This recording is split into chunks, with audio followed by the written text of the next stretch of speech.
Hago un par de pequeñas preguntas para entender dónde estamos.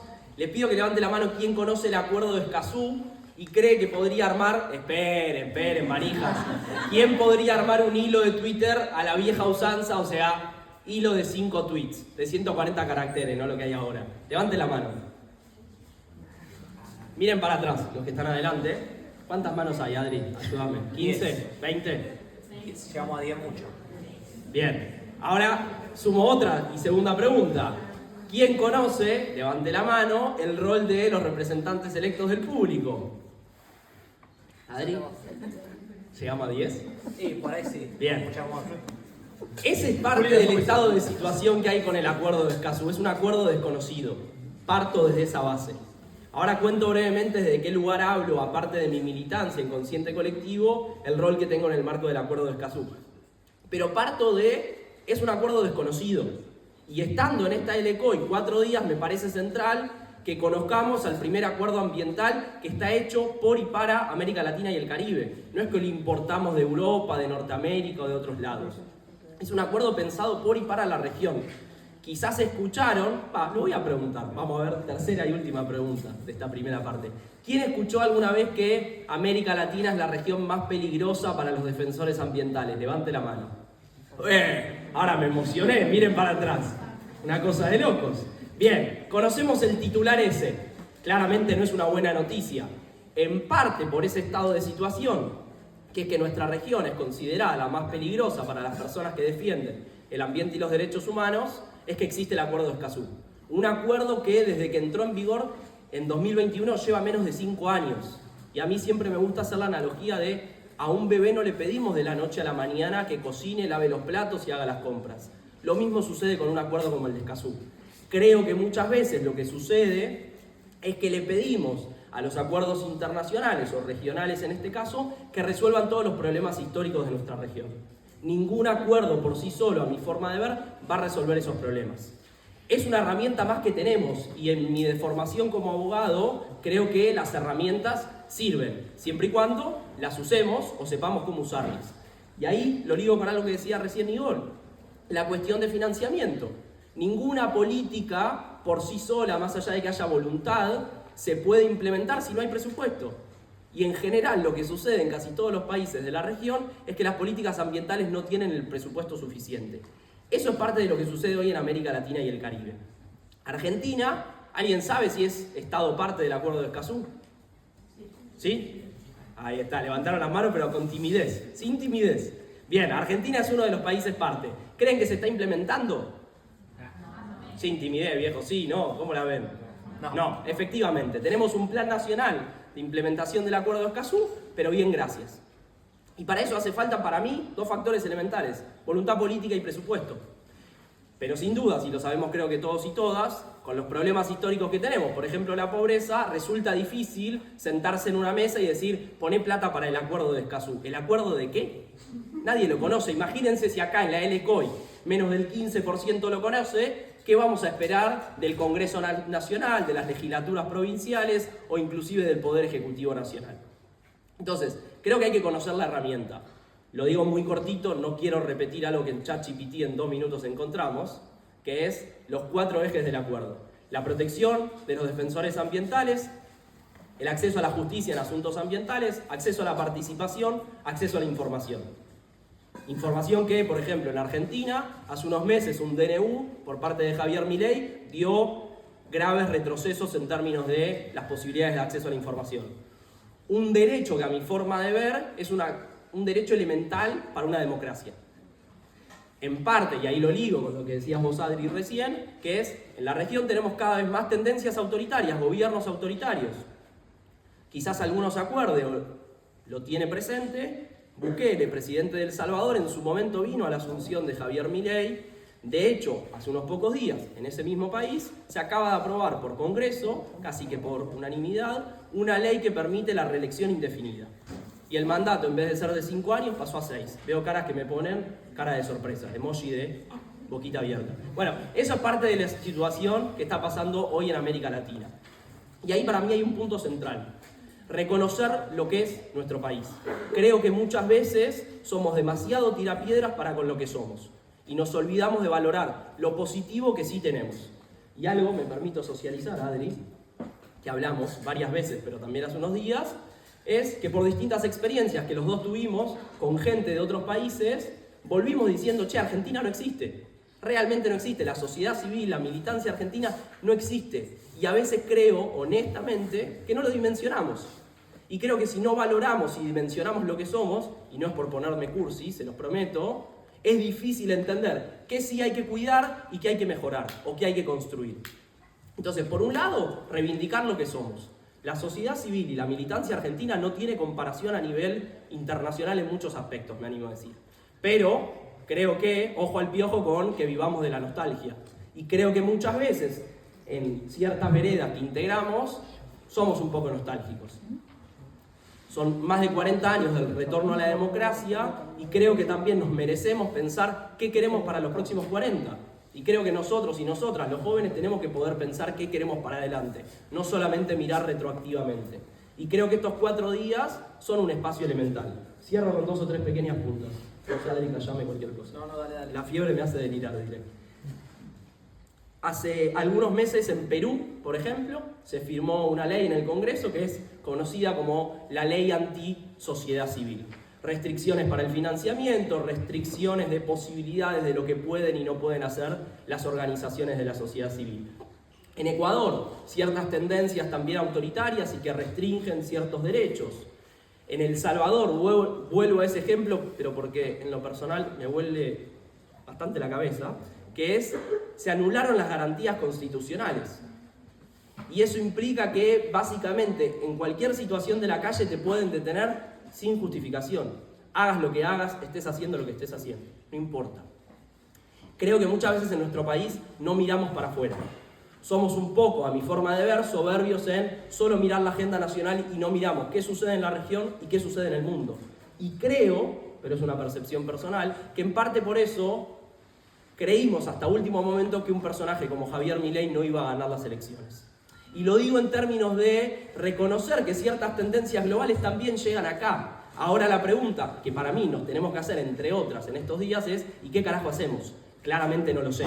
Lo bueno de hacer preguntas es que no siempre hay que formular las respuestas. Pero en parte, y cierro con esto, creo que nos están faltando algunas preguntas. Creo que en un contexto como este, a nivel global y a nivel regional, tan malo para la agenda ambiental y de derechos humanos, al menos a mi forma de ver, nos tenemos que hacer preguntas. ¿De qué queremos, hacia dónde vamos? Y tantas otras, en términos de, por ejemplo, ¿cuál es nuestro repertorio de acciones? Creo que muchas de las formas que teníamos de accionar desde la sociedad civil, desde la militancia, hoy caducaron, están oxidadas. El mundo está cambiando a una velocidad, y no solo por la inteligencia artificial, que no entendemos todavía, o al menos yo no entiendo, quizá alguno de ustedes sí, después les pediré la receta. Pero en esa velocidad creo que no estamos sentándonos lo suficiente a pensar ¿y qué carajo hacemos? Y creo que muchas veces en la vorágine en la que vivimos seguimos haciendo un poco lo mismo. Lo que conocemos, lo que conocimos de lo que hicimos, pero no sé si funciona. Y como creo que tenemos más tendencias autoritarias que nunca antes en la región, tenemos que reconocer el diagnóstico y sobre eso pensar qué hacemos. Voy a intentar tirar como modo punteo para decir algunas cosas. Espero que la fiebre no sea un impedimento en decir por lo menos 2 cosas sensatas. Si lo logro, yo ya gané, diría, una campaña electoral. Por un lado, justo hoy a la noche, literalmente, voy a participar en un encuentro de juventudes de Panamá que van a estar discutiendo sobre el acuerdo de Escazú. Digo, hay muchos encuentros de este tipo. Estuve hace un mes en Uruguay, en la LCOI de Uruguay. Y ahí hago un pequeño asterisco, y para volver a lo que fueron diciendo cada quien aquí, que es, valoremos lo que es que estemos casi 300 personas de 19 provincias, si no estoy equivocado, siendo el 8º país más grande del mundo. Creo que a veces no dimensionamos, no es que nos movemos en 3 horas de un lado para el otro. Somos el 8º país más grande del mundo y moverse en Argentina no es muy fácil, que digamos, ni tampoco muy barato. Entonces, valorar y reivindicar este espacio creo que es fundamental. Aparte de sumarme al agradecimiento, pero reivindicar esto, no darlo por sentado y seguir retroalimentándolo para que este proceso y este tipo de encuentros valgan la pena. Y eso no creo que dependa únicamente de la RUC. Ahí nos hago cargo a todos y todas en cuanto a qué sucede en estos días. Si cuando nos vamos el domingo a la tarde hicimos algo de lo que esperábamos hacer, tuvimos conversaciones con gente nueva o nos quedamos con lo que ya conocíamos. en la comodidad. Y ahí lo relaciono con esto último. Creo que muchas veces caemos en la paja del activismo y la militancia digital. Perdón que lo diga así de concreto. Creo que muchas veces la dopamina y la falopita de las redes sociales nos llevan a mi forma de activar es retuitear, repostear, subo un reel. Y así el mundo va a cambiar. Perdón, yo no estoy en esa, más allá de que subo reels. Si quieren, métanle like que al algoritmo le sube. Pero, más allá de eso, para reírnos un poco, creo que muchas veces caímos en esa y que hoy más que nunca estamos ahí. Creo en parte, en Twitter dirían, el Twitter de antes, con eso sí que soy nostálgico, que caímos, en algo de, pasó la moda del ambientalismo. Lo hablé con algunos y algunas antes de arrancar acá. Yo creo que hubo cierta moda del ambientalismo hace 4 o 5 años.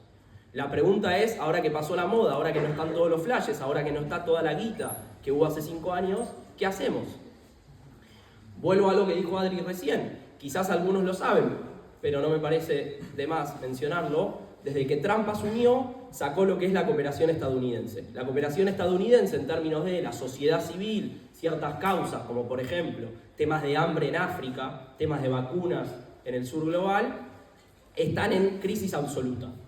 A partir de eso, no es solo la cooperación yanqui la que bajó, sino la cooperación de Alemania, de Suecia, de Países Bajos, de muchos otros países. ¿Por qué lo traigo?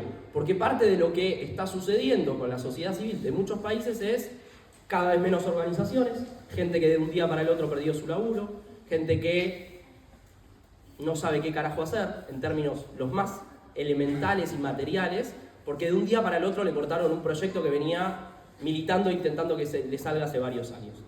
Entonces, como ahora no está esa época dulce, creo que es interesante pensar qué hacemos cuando las papas queman, qué hacemos cuando las condiciones no están tan a nuestro favor, sobre todo porque creo que en muchos aspectos somos una generación que es todo ya, que queremos todo ya. El reel dura 30 segundos y a veces ni llegamos a terminarlo. A mí me pasa al menos. El audio lo ponemos en 2x, no tenemos paciencia para escucharlo a la velocidad que nos lo mandó la persona. Y así con tantos otros ejemplos. Y en esa lógica del todo ya, creo que estamos corriendo y en ningún momento paramos la pelota para pensar. Y creo que necesitamos pensar. Y pensar con un poco de silencio, pensar y salir de la vorágine, siendo porteño, se imaginarán, lo saben, quienes no lo son, vivimos en 8X, no en 2, en 8. Es imposible en 8X parar la pelota y pensar algo coherente, al menos para mí. Entonces creo que nos merecemos eso. Creo que hay experiencias regionales interesantes, por ejemplo el proceso que pasó en Guatemala. Iba a asumir el partido Semilla, que había sacado alrededor del 60% de los votos, metieron más de 60 cortes de ruta en todo el país, hasta que no dejaran de asumir al partido, que había ganado las elecciones democráticamente con los votos de la gente. Cortaron las rutas, estuvieron semanas y semanas en las calles. No había pasado hasta ahora en la historia. En Panamá, hace 2 años, la movilización más histórica que tenía que ver con un megaproyecto minero. Represión policial, represión militar en las calles. Salieron y estuvieron semanas y semanas. Personas de todos los espectros políticos partidarios. Insisto con esto de mirar un poco más para afuera. No solo para afuera de nuestras provincias y jurisdicciones, sino para afuera de Argentina también. Y no ser tan soberbios de la tenemos absolutamente clara. Voy con otras puntas y tengo que cerrar vos me decís. ¿Estamos bien? Espectacular. Después, creo que muchas veces las organizaciones de jóvenes queremos nuevas políticas, queremos nuevas leyes, queremos la rosca política. Honestamente creo que en Argentina, en términos nacionales, en términos de políticas ambientales, tenemos más que suficiente. Alcanza con lo que tenemos, el artículo 41 de la Constitución Nacional, la Ley General de Ambiente y varias leyes de las que se llaman de presupuestos mínimos. Y creo que entramos en cierta moda o fanatismo de nuevas leyes, nuevo decreto, nuevo todo. Alcanza con lo que tenemos, el desafío es cómo carajo implementarlo. Implementarlo requiere, vuelvo a lo que dije al principio, plata y voluntad política. Y otra cuestión, proceso, tiempo, paciencia, la que creo que últimamente no estamos teniendo. Entonces creo que tenemos que apuntar a procesos de largo plazo. Y algo en lo que últimamente estoy un poco trillado, pero lo creo, y creo que este es el momento para dar ese tipo de discusiones, cómo dejamos los egos personales y organizacionales de lado. Estamos buscando lo que vos decías, Adri, cada quien el financiamiento, cada quien viendo qué nos sale, y creo que nos está faltando esa construcción colectiva, que la tuvimos para mí hace más o menos 5 o 6 años, con distintas movilizaciones en distintas partes del país. Creo que quedó, pasó ahí. Hace rato que, al menos a mi forma de ver, no estamos logrando esa construcción colectiva. Y esa construcción de, más allá de qué logo está, quién habla, quién es el orador, quién pone la firma. Y creo que en eso las redes sociales no nos ayudan, porque es ver quién pone la cara, quién tiene más likes, quién tiene más me gusta, quién tiene más seguidores. Caímos en la que criticamos supuestamente para el afuera. Y creo que un desafío es cómo salir, lo que dijo Juli recién, cómo lo que pregonamos para el afuera después efectivamente lo hacemos. Criticamos ciertas lógicas de las redes sociales, pero después en la práctica somos los primeros en estar compitiendo a ver quién tiene más avioncitos en el reel que subió. No lo sé, creo que por lo menos nos lo tenemos que poner a pensar. Después hay un dato, dos, que para mí son elementales. Menos del 50% de la región cree que la democracia, distintos tipos, es una conversación en sí misma, lo dijo Juli recién, es el mejor modelo o el menos peor que encontramos. Y alrededor del 25% de las personas en esta región creen que los gobiernos autoritarios son la mejor opción. Esa es parte de la película que tenemos. Creo que parte de la discusión es ¿y qué contraproponemos? ¿Qué democracias, con esto que decía Juli, pensamos en términos de una crisis climática sin precedentes? No creo que la política pueda ir a los tiempos de los impactos climáticos. La política, al menos a mi forma de ver, institucionalmente, suele llegar tarde. No hablamos de prevención, llegamos cuando las papas ya están quemando, llegamos cuando ya hay incendios, llegamos cuando ya hay inundación. Entonces, ahí creo que hay un desafío que es cómo, en lo nacional, logramos conversaciones para prevenir o reducir los impactos que genera la crisis climática. Creo que nos lo tenemos que preguntar y creo que en eso sí necesitamos la construcción colectiva en lo nacional, pero después en lo particular, en lo subnacional, en lo municipal. Y creo que muchas veces, lo digo estando en Cava y reconociendo el privilegio que eso es, le damos mucha pelota a lo nacional cuando creo que muchas veces en lo subnacional es donde más posibilidades reales tenemos de impacto y de mover el amperímetro. Y sobre todo quienes estemos en Cava, y estamos quizás a un bondi de distancia del Congreso o de los principales canales de tele, creemos que todo pasa ahí y no sé si venimos metiendo goles últimamente. Honestamente creo que no, creo que estamos perdiendo por goleada. Es una mirada, son discusiones que venimos teniendo en consciente colectivo. Creo, perdón que insista, y cierro acá, son 4 días para pensar y qué carajo hacemos en este contexto y cómo tratamos de meter algún gol. No digo ganar el partido, meter algún gol y sobre todo procesos de construcción colectiva. Que vayan más allá de Mijael, de Julián, de Adriel, de Nicole. Cierro ahí y gracias. Espectacular. Muchísimas gracias, Mica. 5 puntos en los que coincidimos, 5 cosas que queremos. Creo que si algo vamos a coincidir todos y todas es en la cuestión de adaptación frente al cambio climático. Y estando en Bahía Blanca creo que más que nunca tenemos que dar esa discusión. Pero no alcanza con rezar al universo para que la adaptación sea un hecho. Hace falta plata, hace falta voluntad política y hace falta que nos organicemos. Porque no creo que cuando estemos en medio de las tragedias la solución sea que salgamos a pedir que la gente done plata por Mercado Pago. Y creo que nos tenemos que organizar mejor, porque si algo sabemos es que lamentablemente los eventos climáticos extremos van a seguir pasando. Y no creo que nos estemos organizando al menos y concretamente para eso. Muy concreto, la perspectiva social de la conversación climática creo que nos está faltando. Y no creo que únicamente cuando hay inundaciones o hay incendios, las donaciones de plata sean la solución. Los eventos climáticos extremos van a seguir pasando. Y no creo que nos estemos organizando al menos y concretamente para eso. Muy concreto, la perspectiva social de la conversación climática creo que nos está faltando. Y no creo que únicamente cuando hay inundaciones o hay incendios, las donaciones de plata sean la solución. Y cortito, creo que tenemos que construir un movimiento que sea menos dependiente en términos de recursos, y no solo de plata, de las cooperaciones de otros países, de organizaciones más grandes. ¿Cómo logramos construir una sociedad civil, una militancia que sea sostenible en sí misma? No tengo la respuesta, pero creo que es parte de lo que tenemos que preguntar. Si tenemos tantas dependencias y contextos como lo que estamos viviendo ahora a nivel global, nos ponen tan en jaque nuestra propia existencia como organizaciones, creo que ahí tenemos un problema y algo que por lo menos allanar y tratar de encontrarle una vuelta de tuerca.